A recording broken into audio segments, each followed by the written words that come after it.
It's time for Fort Worth Musical Moments. Join us now as Steve Markward takes a look at the music and the artists who made the city's vibrant musical legacy what it is today.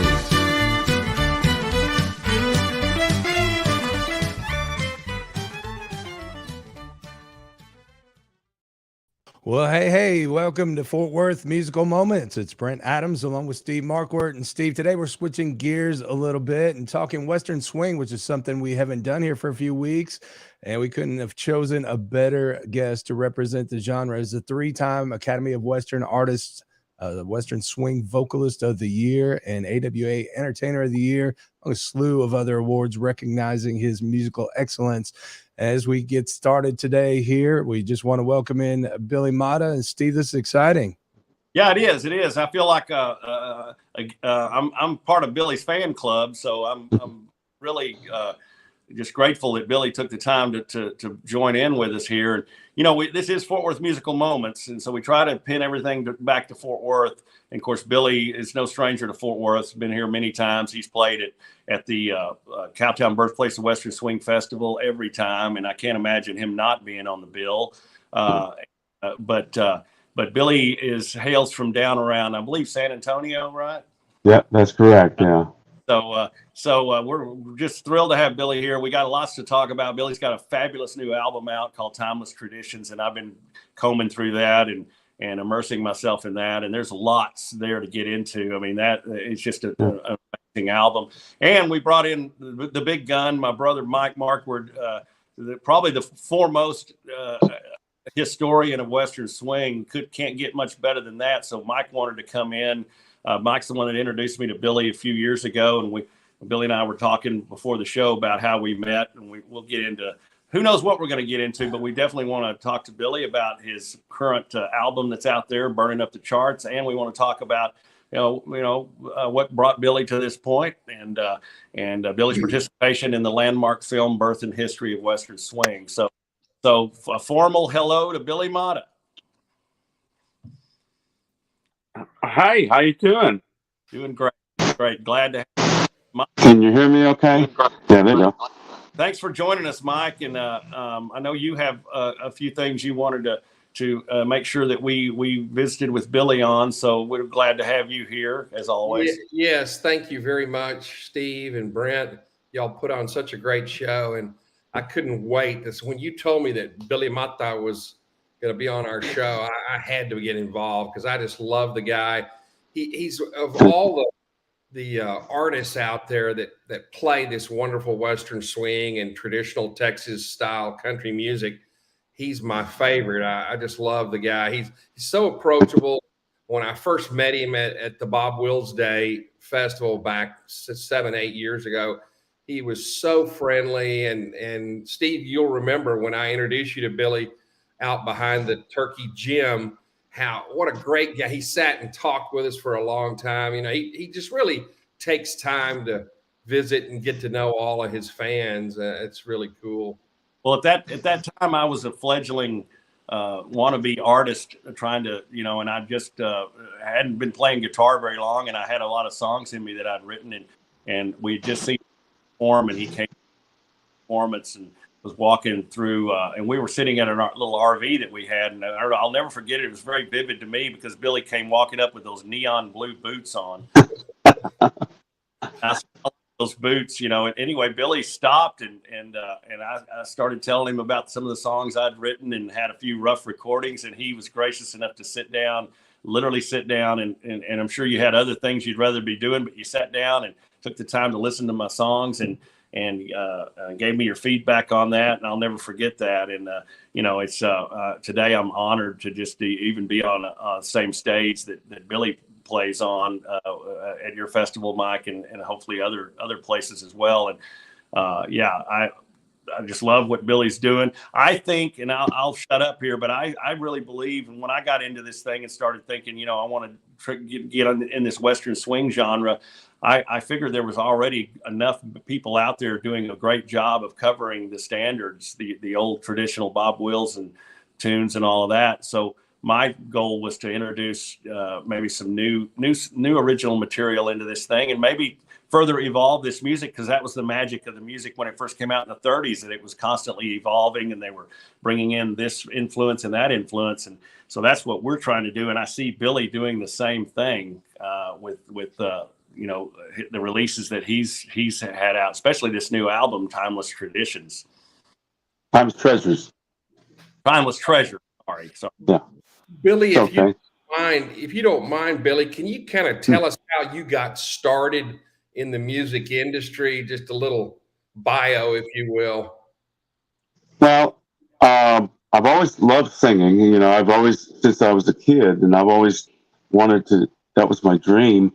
In high school, there was, before I even came into a band, a couple of buddies of mine, Kenny Miller and Philip Hanley, we did little trio things, you know, acoustic guitar. And I didn't even play guitar at the time. I was just learning how. I was, we developed a 3-part harmony thing, and it was just a love for being able to be on stage at that point.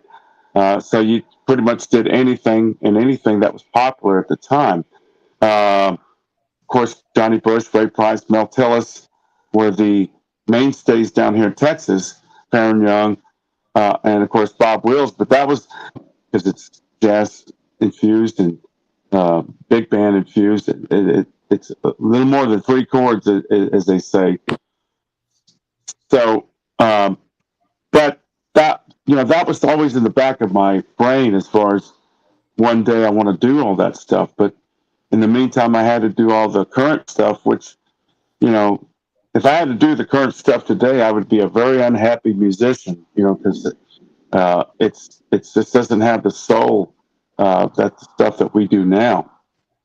But eventually, in 1980, I formed my own group, doing basically the music, the current music of the time, plus the classics that I want. And that kind of separated me from everybody else, and it kind of gave me the reputation of, oh, this guy, he can mix it up pretty good without having to mix it up with what was known as hard rock back then. You know, he mixes it up with his other cool tunes, and it took a while to finally get to a point where I had the instrumentation, so to speak, the right people to do that kind of stuff. You know, and before 1992, 93, when that all happened, I was doing a stint where I would be on the road playing somewhere 5 nights, 6 nights a week, 5 hours a night. Yeah, the old voice got really rough in those gigs, but we were doing a lot of top 40 stuff, mixing it with some of the classic dance hall stuff. We would play the Caravan in Amarillo, and then we would go to the Sundown in Albuquerque, Boot Hill in Clovis, New Mexico, and all those places, you know. So, but that's I was trying to hone in all the skills that I know while playing the current stuff to introduce the classic stuff to the current music lovers. You know what I mean? So that was my goal. And then when I wasn't on those, and I had to carry just a 4-piece band behind me because it was very expensive. And it's funny because I think about it, I made in 1 week what I make in 1 night in Texas, you know, as far as for the band and stuff. And when we were back home and we would play a dance hall, that's when I would hire out a fiddler and a steel man to round it out, because I knew I would have the money to cover that extra expense, but no, I couldn't do it on the road. So that's how that all came about. But I decided in 1992, 93 that I said, you know what?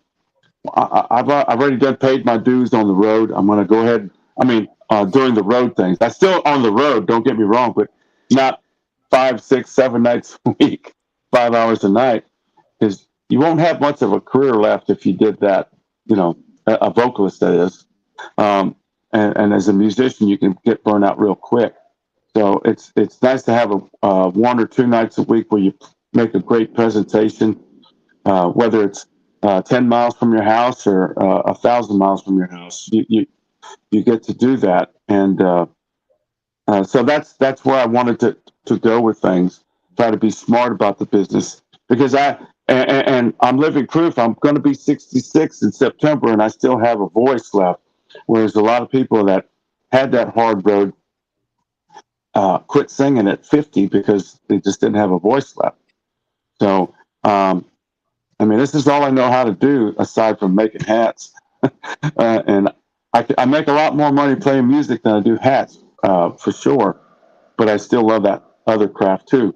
But seriously, I always felt like if I could sing till the day I die, that's what I want to do. You know, and talking about your voice and preserving your voice, I think we've got one major thing we've got going for us today versus 20, 30 years ago is that most places don't allow smoking anymore. Oh, thank goodness. Yeah. I tell you what, I remember early 2000s playing the Pearls Dance Hall in Fort Worth. And I remember coming home and my clothes smelled like cigarette smoke. And I thought, man, I wonder what my lungs are looking like with all this secondhand smoke. And and I think a lot of artists who never smoked that died of lung cancer. You know, I think about that. One of my dear friends, Johnny Lyon. You know, he was Johnny Lyons in the Country New Notes out of Bryan, Texas, and he would play the Austin, Bryan, College Station area. And just one day they diagnosed him with lung cancer. Now that I don't know if it was because of the years of smoke, but it could have been a contributing factor. You know. So Yep. yeah, thankfully, I didn't get as affected, but knock on wood that I won't be. You know. I'd like to talk a little bit and have Billy respond after we play a video here in a second. But Billy's love of obviously the Texas Playboys and the Bob Wills music, he was really drawn to one particular singer who was like the voice of the Texas Playboys for the first 20 years they existed, a guy by the name of Tommy Duncan. And Billy's that's a testament to Billy's voice, because Tommy had an incredible voice and Billy does too. I mean, and when you see and hear Billy on stage, it's very reminiscent of the great Tommy Duncan. And so we had to have Billy as a part of our documentary film, The Birth and History of Western Swing, to be the guy that talked about Tommy Duncan in the film. And Brent, if you don't mind playing a little excerpt from the film there. And Billy had just such a great contribution to the film, and we had to have him involved. Billy, you even did an album on, I think, called the Tommy Duncan Trilogy. Is that right? Or yeah, I put my heart and soul in that, and I spent 10 years putting that together. And I wanted to put it out all at one time, but it was such an expensive venture that I had to do one at a time, and which kind of it hurt me in the Grammy nomination type of thing, because I couldn't. It wasn't a collaboration done at one time, and I really thought it was Grammy worthy, not because of all the work I put into it and the money, but just because I put a lot of thought into it as far as having the guests that I had in there, the people that knew Tommy, the Duncan family were very gracious to me in allowing me to do that. And I wanted to do it as much justice as I could. So Tommy's versatile voice of the times reminds me of what I try to do today. And that's probably why a lot of people were fans of Tommy. Dean Martin, Bing Crosby, all those guys, they loved Tommy. Merle Haggard, he was a big Tommy Duncan fan, Johnny Bush and Mel Tillis. They told me personally that that's who influenced them. He was the voice, and I appreciate the credit Bob Wills. He dang sure well deserves the credit that he gets for forming this band and finding him. But I thought like credit should be given to the singer who influenced all these other singers, like myself. I was influenced by Ray Price and Johnny Bush. Therefore, they were influenced by Tommy Duncan. You see, it was passed down the line. And I wanted to pay tribute to that because I wouldn't be where I'm at without those guys that were, they wouldn't be where they're at without Tommy, you see. And Red Steagall is another example of that, too. He falls in that category of the people that when they were growing up, that's what they heard. And I don't regret doing it because I think one day, maybe back when I'm dead and gone, somebody's going to find that thing, that trilogy, and say, "Wow, this was something else. This piece of work." And look at all the Johnny Gimble was on it, Herb Remington, Glenn Duncan, his brother, all these legendary people. That was the whole key to it. Is all these people that were on it, and every disc was. The early years was Volume 1. The middle years was when Tommy was on his own, and the number 3 was when they got Bob and Tommy got back together. And I try to replicate each era with the same type of music. So that was my goal. I was going to say to the viewing audience out there for Brent and Steve's show, if you haven't gotten an album of Billy, don't just start with his latest album that just came out, The Timeless Treasures. Start with this Tommy Duncan trilogy that Billy did. It is outstanding, and all the star artists that you have on the 3 albums in collaboration, it's magnificent. It's real. I've listened. Thank you. I've downloaded, bought all 3 albums. I listen to it all the time. I Well, say thank you. somebody was going to ask me, I want to get into Western swing. What albums would you, if I could narrow it down to a couple of albums, I would say one would be For the Last Time, and the other would be your trilogy album. And you may never multi-platinum with that thing, but it's got such an importance from a historical standpoint, and it just you listen to all the songs in there, and it tells a story, and your guest stars in there. What Mike and I laugh quite a bit. We love Jason Roberts, and Jason does some of the Bob Wills hollers, doesn't he? And on he takes, Volume 3, he does, yeah. Yeah. But those are just fabulous. I can only imagine how much work went into that, and it definitely, you can just feel that it was a labor of love coming from you. Well, it's funny that you mentioned the Last Time album, because I agree totally that is the epic #1 Western swing album ever made, and because Jody Nix is on there, and Jody's a dear friend of ours. But all the original Playboys that were on there, and of course the great Leon Roush, Merle Haggard, you just can't get no better than that, And I felt like when I was going to do this trilogy that that's the bar I was reaching for. I'm not saying I was going to surpass it by any stretch of the imagination, but I wanted to.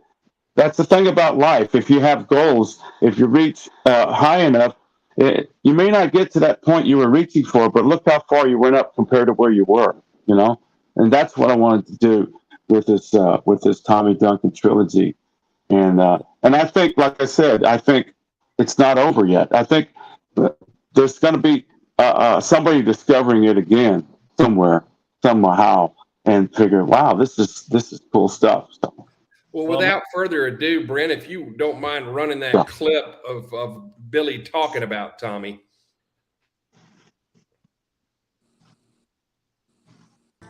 Above all, there was one band leader who would have a monumental influence on the genre.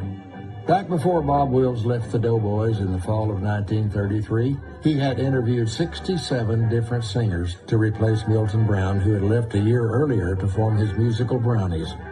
Bob finally landed on a great versatile singer who would become the voice of his world-famous future band for the next 12 years. A singer from Whitney, Texas, who was busking for mere tips on the streets of downtown Fort Worth by the name of Tommy Duncan. The most important thing about Tommy was his versatility and what he brought to the Texas Playboys. He could truly do anything from a cowboy song to a crooner song to a hoedown, honky-tonk, blues, jazz. He did it all. yodel. He could do it all.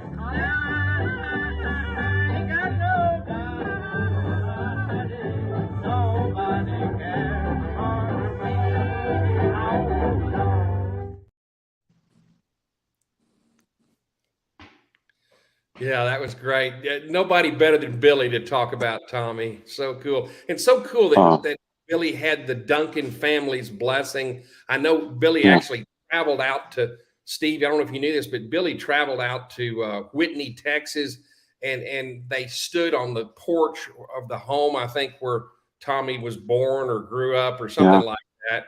It's really cool. Yes, Jack Basham, who is Tommy's nephew, Corinne's son, was I initially met him at Turkey, Texas, when I just paid a visit before I was even a guest there, and I met him there, and he was so gracious. And I said, you know, I hope that one day I could do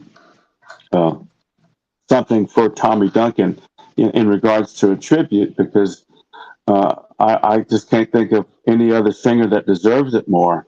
And his eyes lit up. I said, well, you're the first person that's ever said that to me, or, you know, or even thought about it. And it kind of stayed in my mind until, and it was something that Larry Scott, the late Larry Scott, the great DJ from formerly of KVOO Tulsa, he was in California when Tommy was living there at one of the radio stations, and I think Larry produced his last recordings right before he died. And so he said, "You remind me so much of Tommy. Your mannerisms, the way you sing on stage." And I know I don't necessarily sound like him, but but he said I capture the way his presence on stage, and so I did more research on it, and it kind of spooked me when I would see these films, and so I did the whole bit while I was this whole 10 years. I shaved off. I used to have this before, so I shaved this all off, cut my hair, cocked my hat back like Tommy used to do, and they all did that, back in the day, and so I got a lot of guff from a lot of folks because they didn't understand what I was trying to sell. But all in all, I'm glad I did it, because I now people know who he is, and that's the whole point of it. People thought, who's your favorite singer? Oh, Bob Wills. Well, Bob Wills didn't sing much. It was always Tommy Duncan or Leon McAuliffe, and later on Leon Roush, of course, Jack Lord. I know I'm missing some people here. It's too early in the morning for me right now. But there's many people that contributed to the vocalization of the Texas Playboys. Oh, Joe Andrews. Okay, I'm sorry. Joe Andrews was also married to Corinne Duncan. So there were so many great vocalists, and Joe Holly sang a few tunes. But Tommy was the guy that was the mainstay for so many years. All the great hits, aside from Rusty McDonald singing Faded Love, all the great hits were sung by Tommy Duncan. You ever figure that out? Yeah. I mean, and I remember distinctly in reading in Dr. Charles Townsend's book what you said earlier, that the great Bing Crosby, who was the voice back then, he and Sinatra, especially Bing Crosby in the 1930s, and Bing's favorite singer, supposedly, when they asked him, he would say Tommy Duncan, Yeah. And here's a little boy from Whitney, Texas, that ventures out to California, and the great Bing Crosby is a huge fan. And I think, if I'm not mistaken, I think Tommy and Bob Wills got Bing into riding horses, and they stabled their horses together at the same stable, I think, or something. Yeah. And I think Tommy's horse's name was Bing. Oh, was it? Yeah, I believe, I if I'm not mistaken, I'm pretty sure that's correct, because that's how tight they were. And that's when they were living in California doing all the Westerns at the time, That is so cool. Billy, where can someone buy? I mean, I know you could probably stream that on numerous streaming platforms, but more importantly, because it's a piece of history, and I know you put a lot of thought into the liner notes, the physical CD. where can somebody buy a physical CD of your trilogy? Well, they could go on our website, BillyMattaEntertainer.com, and buy it through there via PayPal. If they want to do it the old-fashioned way, they'd have to send a check to our post office box, which is in Lytle, Texas, and that's all listed on the website too. And I'm running low on that too. Believe it or not, I did sell those pretty good, and whether I get to reprint them or not, I don't know yet, because we just have to assess what we're doing at the present time. But if there's a need to, we will. Also, I will remind you folks that in LP form, I do have the best of the trilogy. I couldn't afford to put the trilogy all on 3 different LPs, because it just was not feasible. But I took the best songs and put it on an LP. If there's an LP album, vinyl collectors out there, I do have a lot of those. You might want to check with Dina Wood. She's got that I2I Records now. She'd be happy to have. Oh yeah, that's how we've done the last 2 albums via through Dina Wood, I2I Records, and that. So that's how a lot of these stations are getting the music too, as well. Through her other. If you don't repress the CD, let me know, and in about a year or so, I'll sell my copy to somebody for $5,000. Okay, sir. But I'm glad you got one, because the liner notes to me were always important. It gave somebody something to read. Now, Timeless Treasures, I didn't put much liner notes. I didn't put any liner notes in. I just have a sleeve, and I just put the best stuff that we've done through the years. I didn't think it needed to be explained as the trilogy needed to, or the Domino Effect CD, or the any of the other ones that I did. And it's just because it's so costly to put a booklet inside. And it's so funny, because people want you to come out with a new CD every 6 months. And I said, well, I got to sell this one first so I could make the money back, so I could make another one. People don't realize the cost. You know what it is, Steve, but the cost can run anywhere from $15,000 to $40,000. That trilogy was about $65,000 worth of work into it. I'm sorry. Go ahead. I'm sorry. I didn't mean to talk over you, Billy. No, that's okay. And it's so expensive that I've decided, if I'm going to do this long term, I need to become a partner in a recording studio. So that or something. Yeah. The liner notes are so important. I mean, that I can remember back in the days when I was a kid growing up, and the very first album I ever bought was, I think, Let It Be by the Beatles. I think Mike and I pooled our money together and bought that together at Ridgely Records. But I remember, besides listening to the songs, half the fun was looking at the liner notes, and it drew you closer as a fan to these artists. And unfortunately, as a streaming today, we lose a lot of that. And in my CDs, I at least like to try to put just a little blurb in there, and it's kind of a touch and base to let the listeners know kind of where you're at today, and what the inspirations were for your current album, that kind of thing. The Last Time album, of course, there weren't CDs back then. It had some great liner notes. I learned so much when I bought that album in 75 or 76, whenever I bought it. That was the first liner note booklet, so to speak, and it was something that was so fun you could read again and again and again, like a book, Go ahead, Mike. Yeah, I was going to say, harping on what Steve had said quite a bit earlier, was Billy's fabulous crooning voice. I just love it.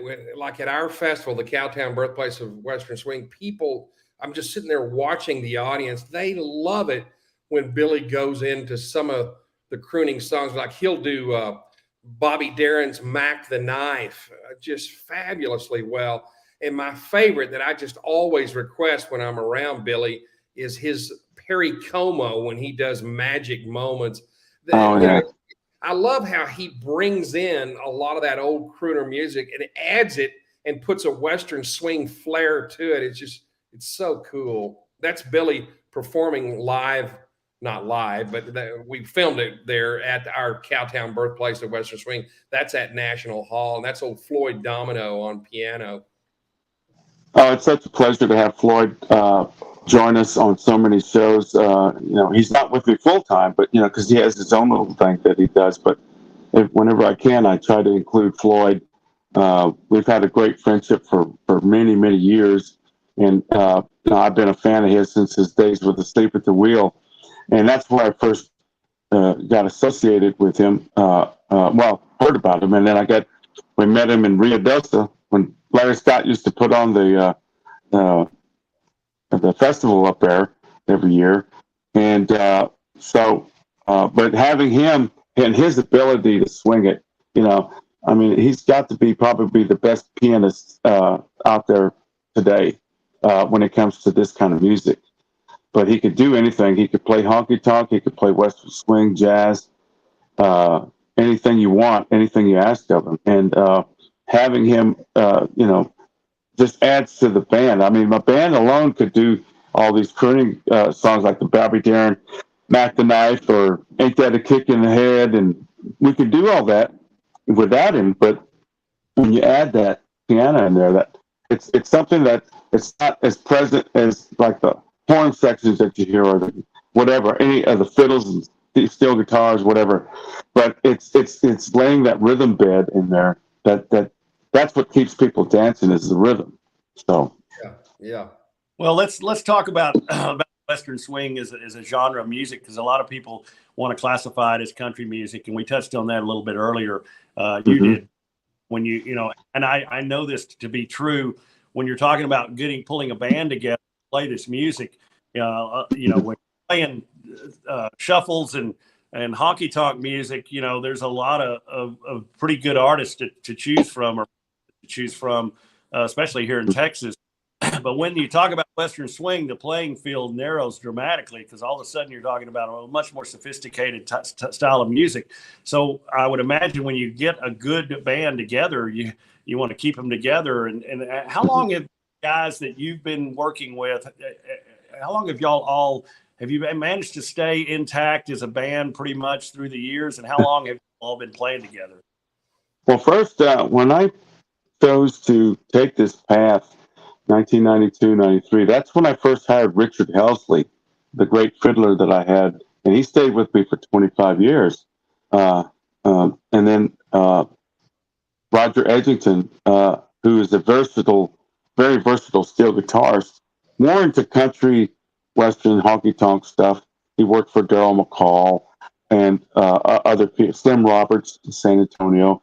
So, but he kind of developed a flair for playing that C6 neck for Western swing. And then David Waters, another guy who was Eldon Shamblin-like on guitar. He was with me for 15 years. Roger was with me 23 years. But the drummer that I had the longest was Rocco Fortunato, and that was 27 years. And great. He was a rock and roll drummer back in Pennsylvania, where he's from, State College.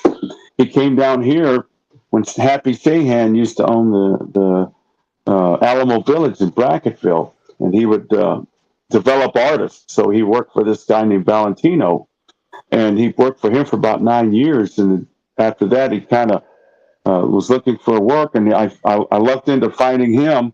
And he had to study this thing too, because it's a whole totally different way of playing drums, and he became a very, very solid swing drummer. And of course, his father was into big band swing, so he was familiar with it. And but eventually, like Rocco, was getting older. He's I'm 60, going to be 66. He's going to be 77, I think, in September. And so he had to slow it down, and unfortunately, he lost his wife not too long ago, so that's kept him kind of grounded too, close to home in Brackettville or Del Rio area. So, and Richard wanted to spend more time with his kids and built his cabin up in the hill country. And Roger, they're all, he's older too, and he wanted to kind of play locally. But that kind of set the pace for a good reputation of what we had to invite others. That's what invited my current steel player, who's now gone to I'll explain in a minute. My current steel player is going to be my new bass player, and I'll explain in a minute. The steel player, Phil Telford, come from Ted. Gosh darn it. He's a friend of mine up in New Mexico, and I can't even think of his name. But anyway, he recommended Phil a job with me, and I said, well, I just hired somebody, but tell him to come on down. And I had no idea Phil Telford was a fan of ours and what we did. So bringing him down, he came down, and I eventually hired him. And David Waters was still in the band, so it kind of helped rhythmically. We hired Jordan Stern, who's now playing steel guitar for Bob Apple, but he was a great drummer, and he was someone we hired. We were looking for someone to replace Rocco, and we got him, and he kind of set the pace. And now Russ Patterson is our drummer. So all these people that come in, and David Miller on bass, he played 25 years for Asleep at the Wheel, and he just recently retired due to health reasons, and we still bring him in every now and again when our steel man is out and Phil has to go back to steel. So it's kind of it's the ability to change over like that and still keep the same sound is amazing to me. And I think it's a testament to all the years of having that cohesiveness of what the original big three that I had, Roger, Richard, and David Waters. But that's the thing about it. You set your reputation like that, and it all comes together. People that you call, or they call on you and say, "Hey, if you ever need me, I'd love to work for you," and I get that a lot. Until they work for me, and then they say, "Why did I get this job?" Because it's a lot harder than it looked like. The guys made it look easy. It's not. It's because I'm going to throw out my catalog is pretty wide, as you know, but you only have 3 or 4 hours, sometimes only 2 hours worth of show you got to put together. So you got to put your best stuff forward, and so each set list, each night, each show is going to be something, from 75 songs to 25 songs, you know what I mean? And so, and out of that 75, there's still about another 200 out there in our catalog that we could put in, but you still have to keep it in your brain, just like a computer. You gotta, okay, I remember this. Yeah, Billy recorded this about 20 years ago, but I think I still remember, So that's the whole point of this thing. It's a lot harder to deal with as a newcomer coming in, unless you know what you're expecting. Billy, don't you think that I've seen this with these musicians when they come in and they play this music, and all these guys are fabulous. You have to be a pretty darn good musician to be able to play this stuff, like you were saying. But one thing I've realized, especially in recording sessions, like we pulled in some Nashville players, session players, and they come in and they're used to being told what to play, when to play it in the studio. And when they came, we did my first album at Kurt's Ryle's studio, the Clarksville Creative Studio. These guys were asking, even like Doug Jernigan, legendary steel guitar player. He's like, "Okay, what do you want me to play here? This is I said, "Doug," "I'm not going to tell you what to play." I said, "You guys just have fun with this music." And by the end of the deal, I literally had one of the musicians say, "I almost feel guilty getting paid for this. It's so much fun," And I think of course, no musician's ever going to turn down money. I mean, they have to have that. But oh God, yeah. If you're going to work hard and it's a grind, might as well make it fun. And I can't think of a more joyous music to play and for these musicians to be able to express themselves, because they all get. Yeah. Don't you agree? Well, Bob Wills used to tell, of course, you had your parts worked out. You had your 3 parts, Tiny, Herbie, and Eldon, that would do these little 3-part harmony stuff. But when it come to solos, whether it's in the studio or whether it's live, it's all you. You play what you know and show off your skills, Yeah. and it's going to be out there. And that's what makes it fun for the musician. It doesn't, if you have to play the same lick over and over and over, aside from the parts that you have to play, it gets boring for the musician, I had an analogy in mind, but I better not say it. We're on radio. So, but it pertained to, when you're married for so many years with the same woman, sometimes you have to change things up a little bit, to make it interesting. I won't go any further than that. That's right. Well, Brent, do you mind rolling another clip from our documentary film, The Birth and History of Western Swing? I think in this one, Billy talks about how Bob Wills integrated the music and the Mexican American influence on the music. Absolutely. Gonna see my blue and Sally, so there's a way down on Shangbone Alley, the number on the gate, the number on the door, the next stop's over in the grocery store. Stay all night, stay a little longer, dance all night, dance a little longer, pull off the coat, throw it in the corner, don't see why you don't stay a little longer. Hello, Tupper. There's so many things that have derived from Western swing. It's now the official music of Texas because it was born here.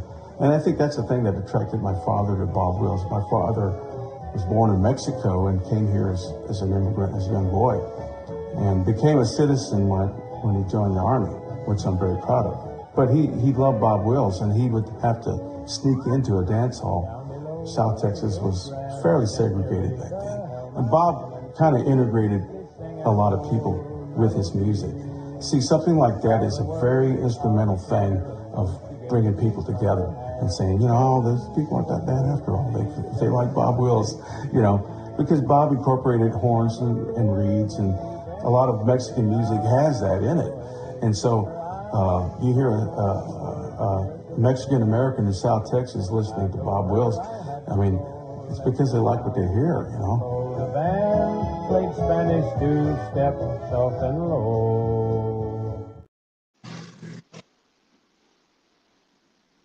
Great job, Billy. Thank you. I think caught a glimpse. Is that Devin Dawson playing with you guys? Yeah, she makes appearances with us every now and again. She lives up in that Fort Worth area, and if we're nearby, she'll come up, and it's great to have her do a couple of songs and things like that. She's a great friend, and I'm a fan of hers as well. So I met her years ago when I was doing those radio shows with Larry Scott up at what was Pearls was called Big Balls of Cowtown at the time, and that's how we met. And then of course Ria Dosa. Sorry about that, it's getting dry. So, but yeah, she's a great gal. We've done something that's not easy to do. We have caused Brent to be pretty much silent through this whole thing. Well, that's all right. My voice needed a rest today anyway. I've been going through it this week. I am kind of curious though, when we've been talking so much about the history of this music, as we sit here today, what if you look out on the horizon, give us a status report on what Western swing music looks like today and where you see it headed, and maybe some of the bright stars you see as possible torchbearers going forward. You're asking me, Brent? Yes. I don't care about the rest of these guys. I just want to know what you have to think about this. It's a hard thing to pinpoint because it just has to happen. Every genre of music has peaks and valleys. I can remember when I was in high school in the 70s, when American Graffiti came out, there was this big surge of 50s music that was the big thing. And it never quite goes away, but everybody decides to dress like with the rolled up blue jeans and the T-shirt with the cigarette pack, in the sleeve, and the music to go with it. I've seen big band swing peak and valley. I don't remember about a decade ago or 2 decades ago when the bands like the Cherry Poppin' Daddies and Joe Jackson and whatever. They did all these big band type stuff. Western Swing is no different. I think when Merle Haggard came out with the tribute to Bob Wills album and brought light to it, and that also Sleep at the Wheel coming into the fold and doing this stuff, it brought it back for the younger generation. And so that's what's got to happen, and we just don't know who's going to make that happen, and do they have the right soul to make it happen? You can't just homogenize this music. You have to have the soul in it, and that's what sells it. And I have 3 daughters, and they're in between the ages of 22 and 32, and that generation had a broader perspective of music.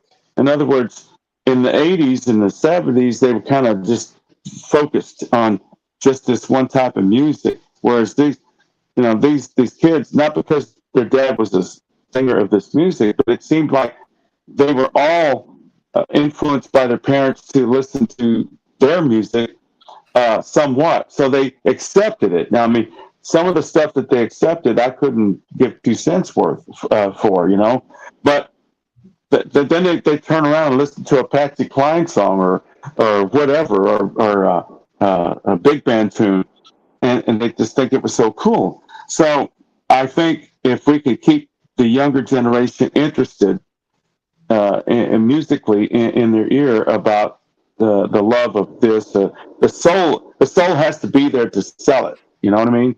And I think when people feel it, and it's not so techno and not so mechanical, that's what's gonna get the rise out of them, and there'll be another surge again. I mean, it's not Western Swing is not gone away by any stretch of the imagination. Jason Roberts, my dear friend, who has taken the mantle of the Texas Playboys, has done a wonderful job leading that group. And it's always fun to be a part of that in Turkey, Texas, when we do the concert and the night dance there that weekend.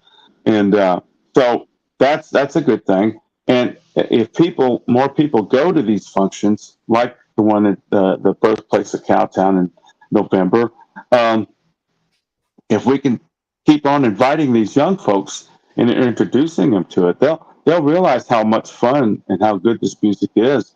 And it's about maintaining right now, just trying to maintain the support. But will there be another surge? Yes, there will. When? I don't know. All right. I like Billy. I was just going to say. Sorry, go ahead. Yeah, I was just going to say, Mike, you've spent a lot of time putting this genre under the microscope. Where do you fall on this, and what do you see here for the future? Yeah, I hope our film will be a catalyst for a lot of new eyes out there, millions of new eyes that see when we eventually get all the clearances done and we're able to finally distribute the film worldwide, that it'll really start maybe a second resurgence of Western Swing, kind of the way Merle Haggard's album and Asleep at the Wheels rise. We hope it will help turn on the music to a lot of new folks. But I love going back to what Billy was talking about and these newer artists coming along. I love how Billy has also fostered some of his people in his band, like the young Wyatt Alleman, who played for a number of years for Billy. And now Wyatt is out on his own. In fact, we had him a year ago at our festival perform some Hank Williams. He's now kind of, I don't think he does just Hank Williams. He does a lot of other stuff. But he's a young talent that Billy brought along that is just a fabulous young talent. And there's a lot of younger folks out there like that. The Kristen Harris and the Ridge Roberts and this young Jack, what's Jack's last name? Jack Phillips. Jack Phillips. He's filled in for my fiddle player and my steel player. That's how talented he is. Yeah. Oh my gosh. That kid's a prodigy. Yeah. It's just so refreshing to see that. And I know that Devin Dawson has worked with a lot of this young talent. Devin brought along Kristen Harris. And I know there's this group down in Austin called the Lake Travis Fiddlers. They try to bring up new young kind of Western swing talent. In fact, the Lake Travis Fiddlers are playing at our festival in November. They go on Friday at the lunch and dance we're having down in the Stockyards tour that they're going to be playing there. And so anyway, I just think it's great how all of you guys, from Ray Benson to you to Jason Roberts to Jody Nix, y'all are always bringing younger, newer talent and encouraging to pass along this music to a whole new generation. Well, I think it's important. You can't be selfish about it. You gotta share your wealth somehow, without destroying your own wealth. And what I mean is I mean, you can't hold somebody's talents back. You gotta push it. But all that does, I mean, it's like competition in any business. It only makes you better. Okay. Yeah. And if you set the bar here, then, you got your youngins coming up here. Well, then you got to set a higher bar somehow, whatever it takes. And not just, it's not playing cat and mouse here. It's just, it's, you don't want to be this young person come here and then all of a sudden you're off the map because, you're yesterday's news. That happens a lot in this business. And if I'm going to sing till the day I die, and Lord knows when that's going to be, because I don't know, but I do want to be able to work steady the rest of my life. And if I'm going to do that, I have to maintain. And if I'm going to do it at the level I'm doing it, I have to maintain what I'm doing. So you have to have that fire in your belly all the time about how you go about doing it. What's the next phase? What's the next thing you could do to grab the interest? Well, with that said, what does that fire in your belly tell you? Where do you want to take this thing? What haven't you done that you still want to do? Well, I mentioned before the show that I had been offered a chance to do a 2-hour radio show once a week in Hondo, Texas. And I haven't, approached that yet because I don't talk as good as you DJs do. But I think that's what they want. They want somebody more natural. And it'd be like an interview type show where we played music too. But, I've had an idea of doing a variety show on television one day, having my band as the studio band. It would be kind of a cross between the two Deans, Jimmy Dean and Dean Martin. You get me? Now, I'm probably giving away my recipe here, but I used to watch those programs when I was a kid. I was always entertained. And I thought if I could incorporate those two ideas into a television show, and the reason why I brought up Dean Martin, because he would never rehearse the show. He would just play golf all day and then show up, and this is what he would do. And it would show on the show. You could tell that he didn't know his lines or something, but he made it funny, improvisational, so to speak. And I said, well, that's right down my alley. I like to improv, So I don't know. That's a dream, and I don't know if it'll ever come to fruition. But like I said, if you just reach for it and try, you never know what's going to happen. Funny that you mentioned that, Billy. Just a couple of nights ago, I was watching. How you can get into YouTube, start surfing, and next thing you know, you're like, how in the world did I get here? But I landed on a clip of The Night Show with Johnny Carson. And by the way, nobody will ever be touch Johnny Carson in my book. Yeah. He had such rapport with all of his guests, and he had their respect, even even all the way up to Frank Sinatra, who was on that particular that I watched. And Sinatra comes out in this leisure suit. This is in the 70s with a huge collar. It's like, wow, that suit. And he a couple of songs, and he had Doc Severinsen's band backing him up. And I'm sure those players were all just nervous because every once in a while they'd hit maybe a not so good note, and Sinatra would cut his eyes at him, like such a demanding guy. But that was cool. And so you had Sinatra, and then he sits down and he's smoking a cigarette, and then all of a sudden Don Rickles walks out unannounced, and he sits down, and then Dean Martin comes out. But I miss those types of shows and that level of business. We just don't seem to have that today. No, it's gone. It's and that was the thing about it. Even though Dean and Frank were competitors, so to speak, they weren't. They were colleagues. They were I mean, they were allies, so to speak, too. They worked well together. They had their own little deal that went, because you can't be everywhere.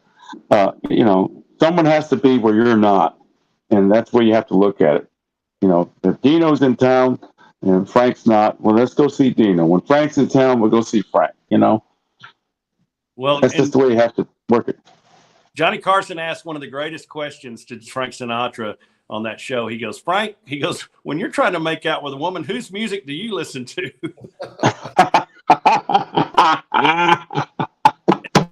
And Frank's Jerry Vale, or he named some obscure,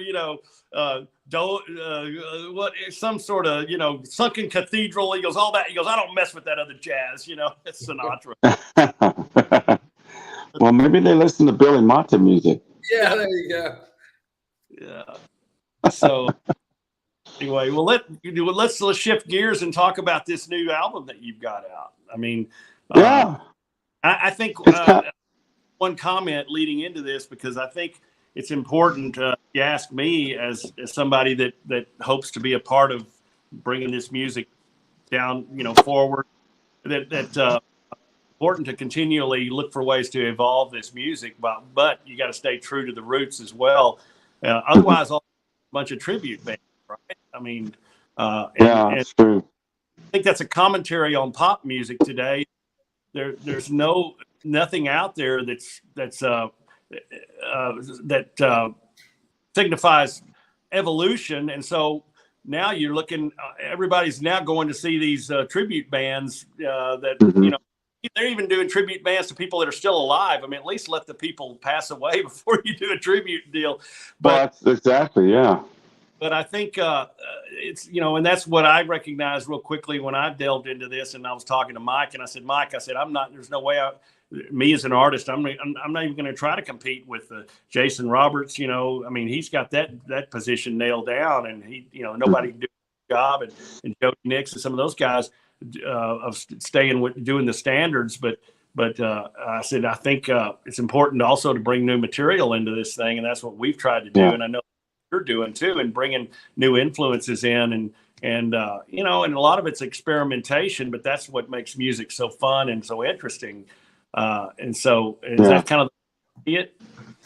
Well, I put this album out because my longtime engineer, Bill Green, was retiring from business. And I said, well, let's do one last hurrah. Let's put something together. And I didn't have a lot of money to put something together elaborate. So I said, wait a second. Why don't I just put a kind of a best of album, some of the fan favorites. And I got a lot of those. I could probably put volume 2 and 3 of those out. But this one was a combination of all the songs that get requested, like Magic Moments that you like, and then Making Georgia Love, You Had a Call, High Country off the Tommy Duncan trilogy. I could go on and on. Born to Love You. But I wanted to include some songs that were on some earlier albums that weren't available anymore. Like I did the remake of Navajo Rug. I did Tom Paul and the Glazer Brothers remake of Rings.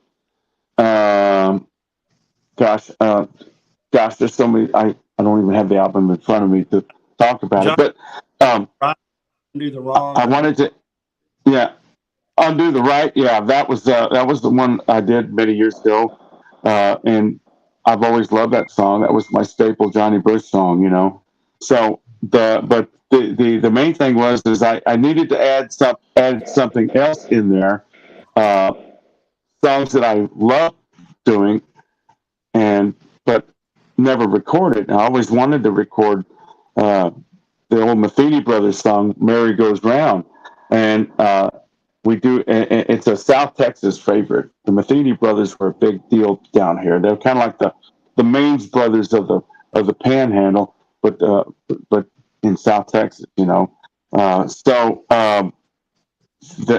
did that, and we put out The Day You Left Me, a great Cindy Walker tune.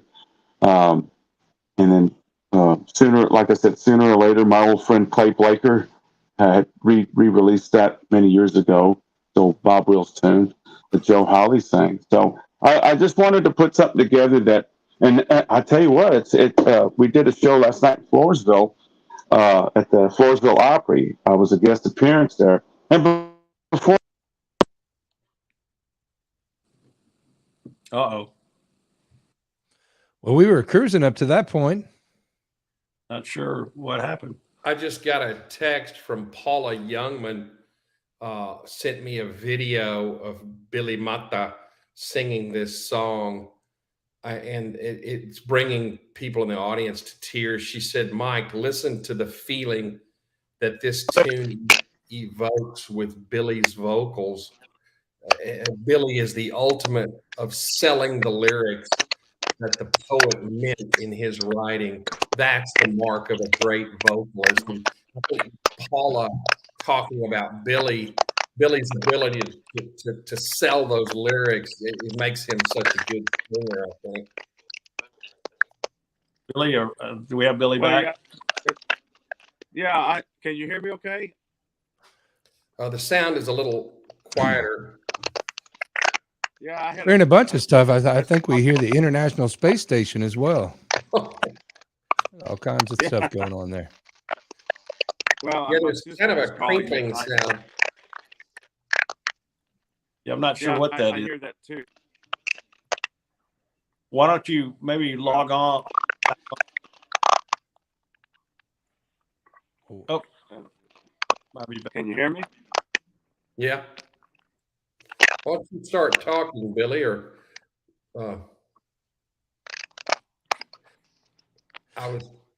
think we've. Sorry, folks. Well, while he does that, we can share some music here. We've got a little music queued up. He did a while back here a great version of Corinne Corinna, which has been done for from everybody from Eric Clapton to Al Jolson to Vince Gill even named a daughter after her, and he did a great job of this. We're gonna roll this here while we get all this squared away here. All right. Let's swing it now, yeah. Richard Helsley on the fiddle.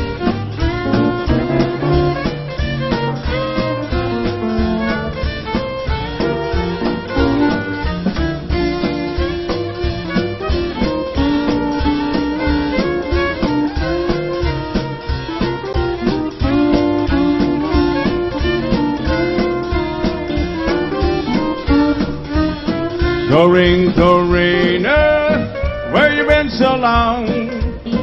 Doreen, Dorina, where you been so long? Ain't had no loving since you've been gone, gone, gone, gone.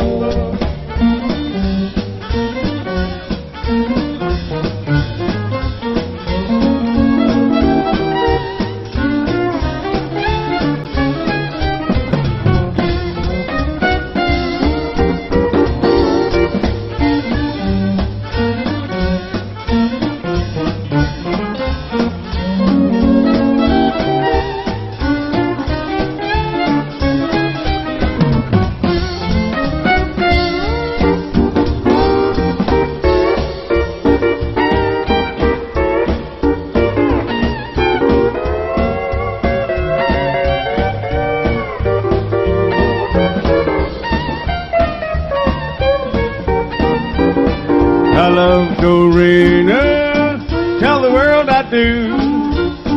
I love Dorina, tell the world I do. Just a little more love and let your heart be true. Yes, sir.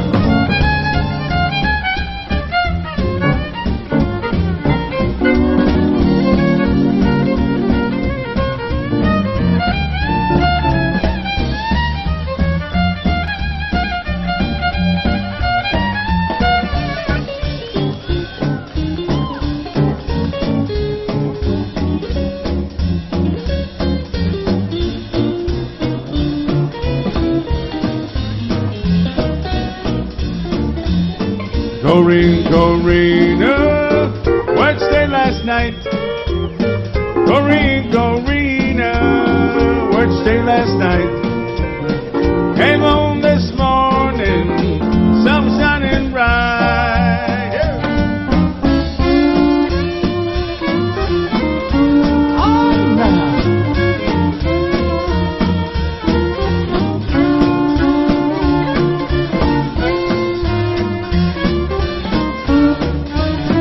Goodbye, Corina, this fairly well. Goodbye, Corina, this fairly well. Ain't coming back, dear. Lord, you never can tell. Yeah.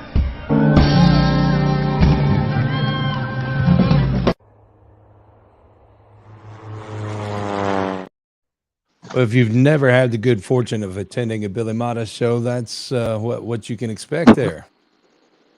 Well, thank you so much. Can you hear me now? We can hear you now.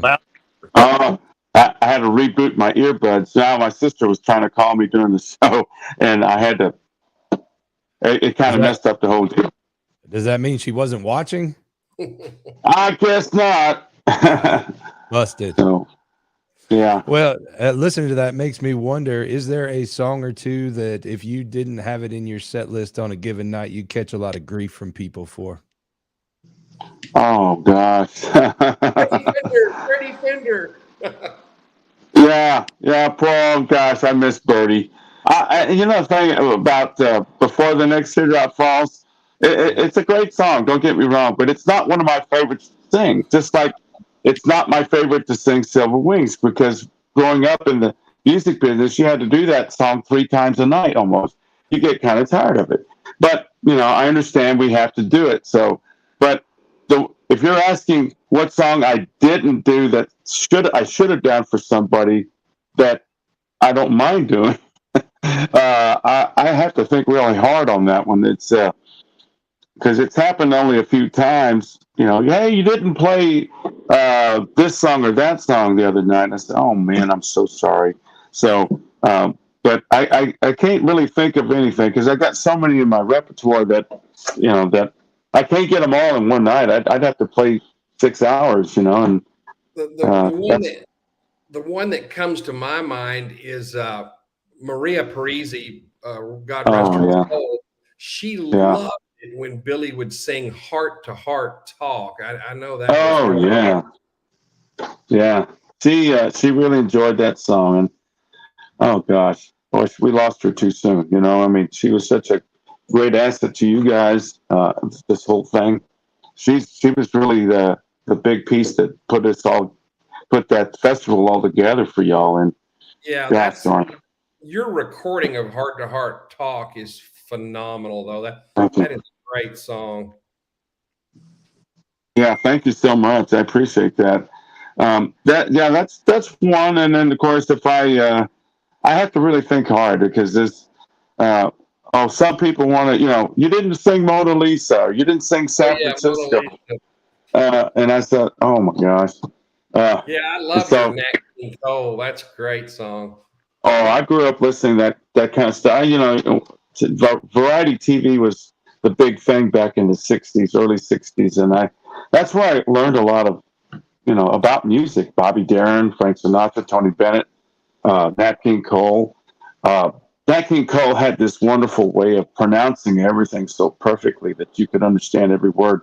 And that's the biggest compliment I get from a lot of DJs and fans too, is that they can understand every word I say, So I'm just grateful for that I was able to learn that.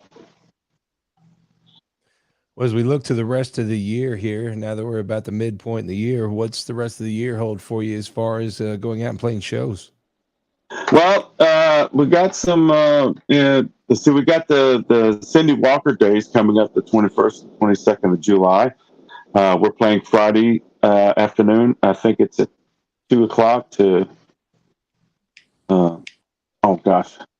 We do a 90-minute show, and then Saturday is a 3:30 show, and then We've got some traveling we're doing in New Mexico. We've got a private event we're doing for some really good friends.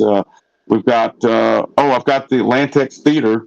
We're kind of doing a special August 5th, I believe it is, at the Atlantex Theater Saturday. It's a matinee show featuring the Billy Mata's Timeless Treasures album. And of course, we'll probably feature some of the Cowboys, Crooners, and Troubadours songs too. But we want to feature all the songs that's on the new album. So we've got that coming up in the future. And then we got later on, we've got New Year's Eve in Harper, Texas. Again, we played there last year, and we're hoping to have a good crowd again this year. Got several different things coming. Of course, we play the Broken Spoke pretty regular. And I believe we got the Stagecoach Ballroom in Fort Worth coming up later on this year. You can always look up our schedule on our website, BillyMataEntertainer.com. So that's the easiest way to find us. Or on our band page too, Billy Mata and the Texas Don't Tradition. forget, Billy will be playing at the Cowtown Yes, Birthplace. that's right. Excellent. We're going to That's talk right. about that. And we're going to talk about that in just a minute. But before we do, and before we get out of here, I can't get out of here without asking you. You mentioned it just in passing here earlier, but you talked about your other career as a hatter for the legendary Paris Hatters in San Antonio.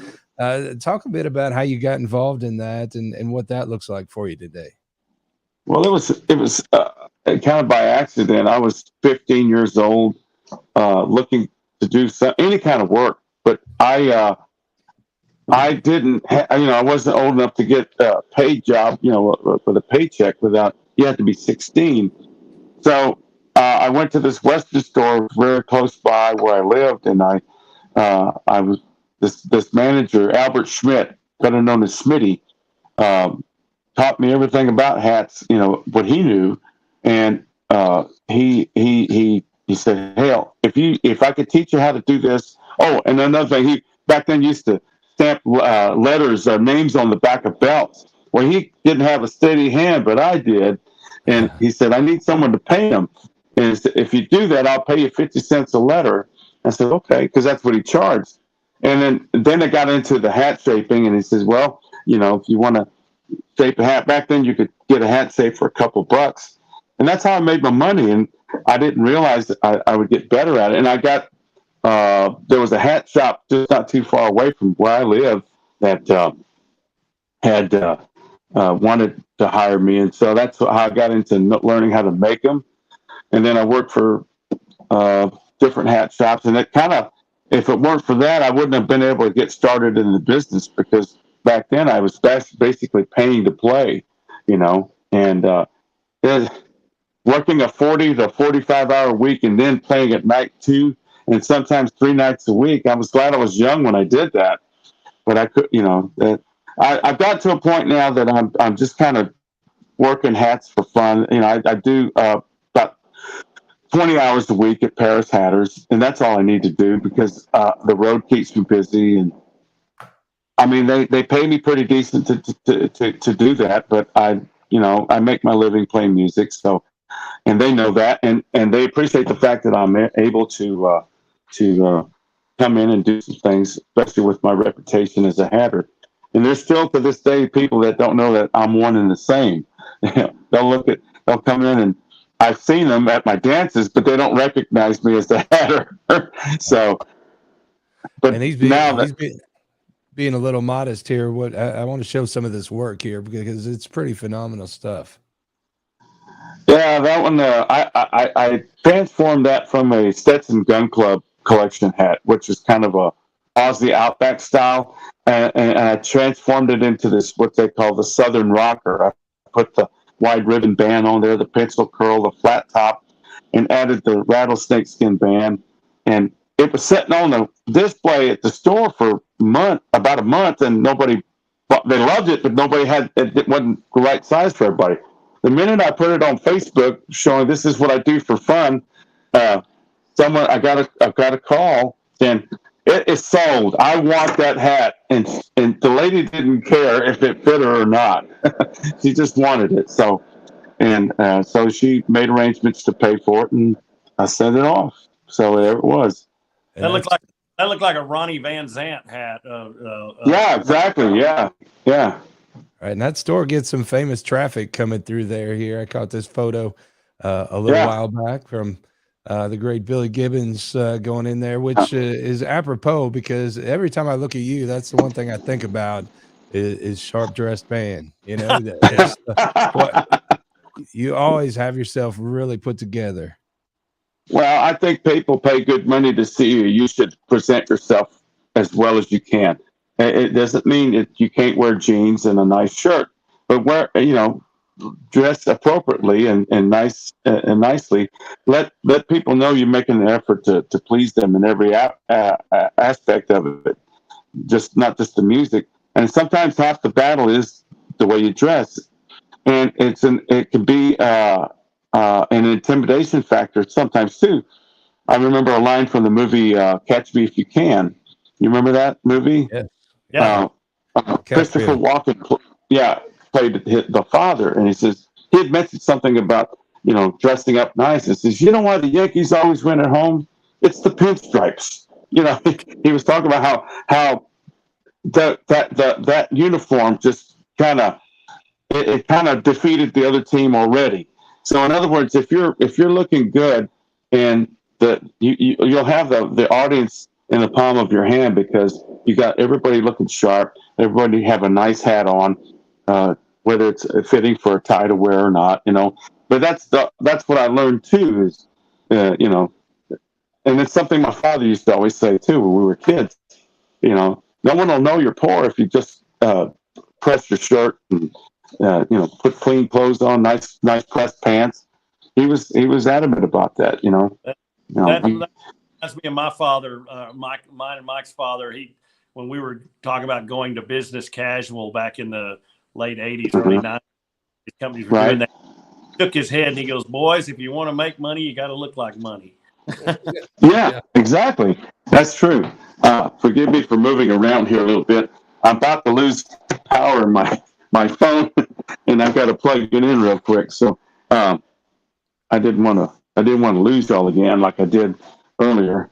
So, but anyway, that's the whole thing about it is you have to you have to look sharp.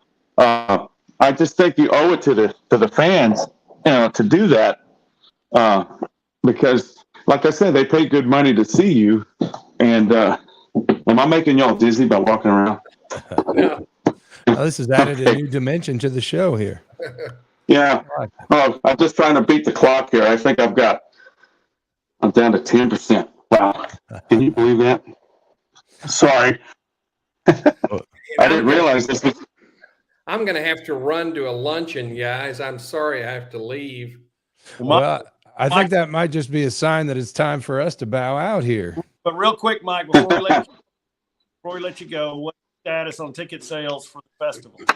Yeah, we've got about 75 tickets remaining to the third annual Cowtown Birthplace of Western Swing Festival. Billy Mata will be one of the featured entertainers on the Saturday evening, evening spot. And we've got this young new phenom, Drake Milligan, that's going to be topping off the evening on Saturday. These younger fans love him. He's the kid that plays second on America's Got Talent. And he loves Western Swing, and it'll be good. We'll have the stars like Billy and Jason and Jody and Jake Hooker, and we've got some younger faces out there. And Steve, you're bringing some young stars from Clarksville Creative Sound, I think. That's right. We've got two artists, Carrie Romero, who's on fire right now. Everybody's the DJs. We're getting a lot of feedback for her stuff that she just wrote and recorded. Kurt Ryle. Then we've got Mackenzie McKetty, who just opened for Gene Watson the other day, and so we're really excited about that.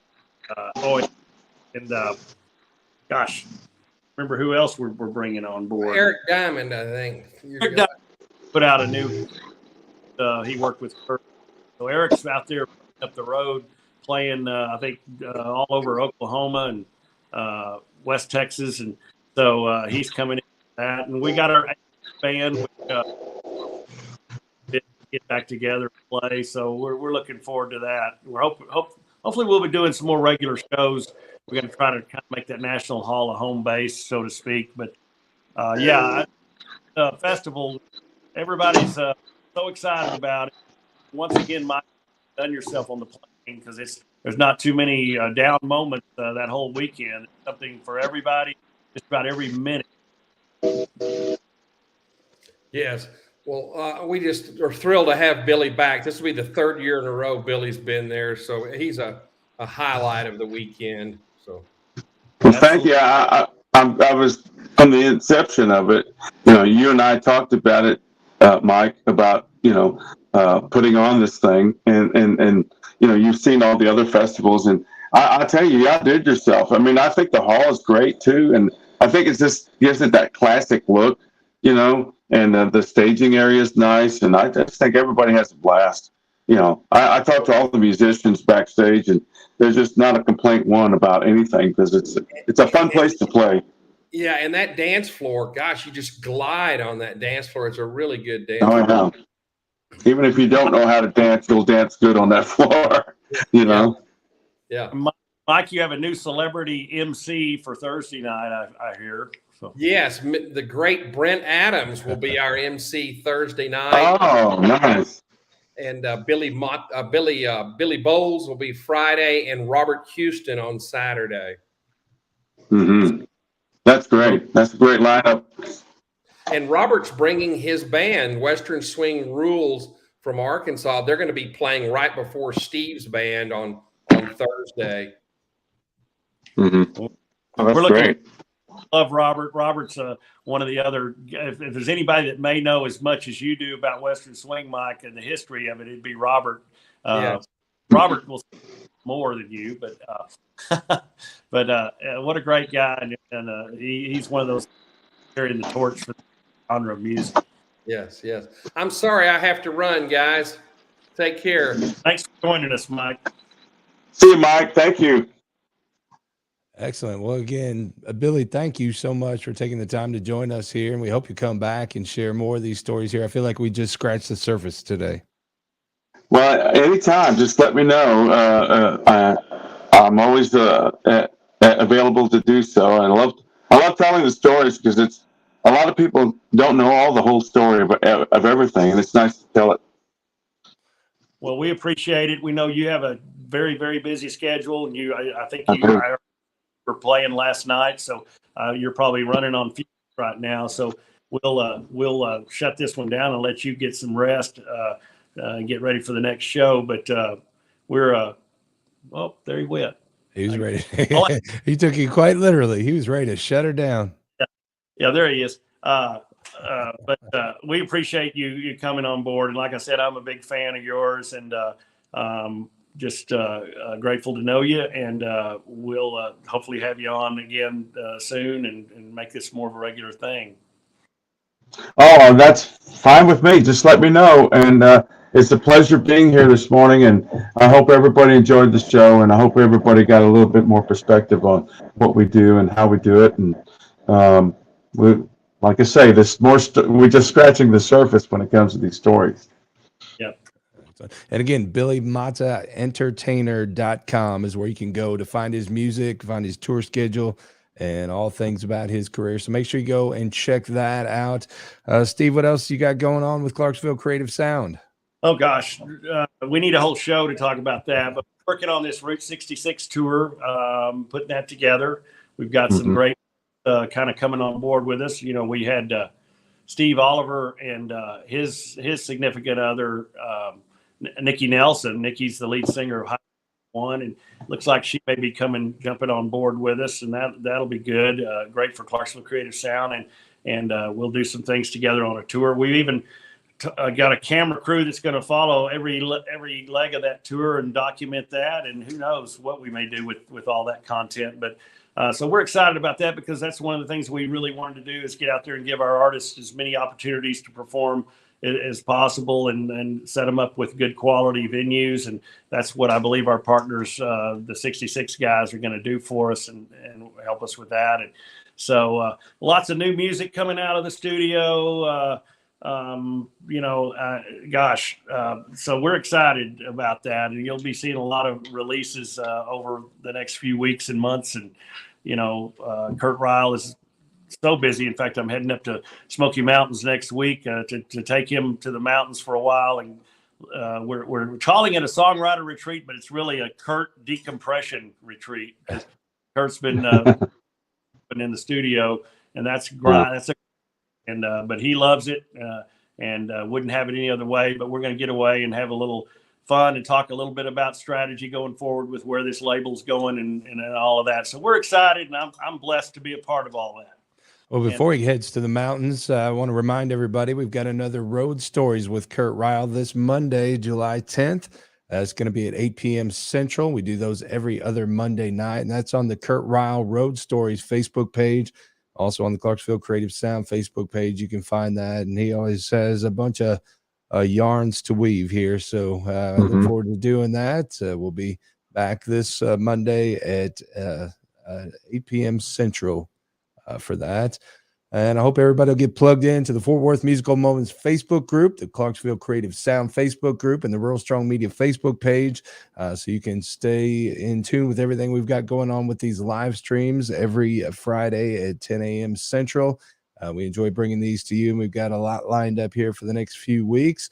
Also invite you to check out Rural Strong Radio, which is our 24/7 streaming radio station found at ruralstrongmedia.com or on the Live 365 streaming radio app.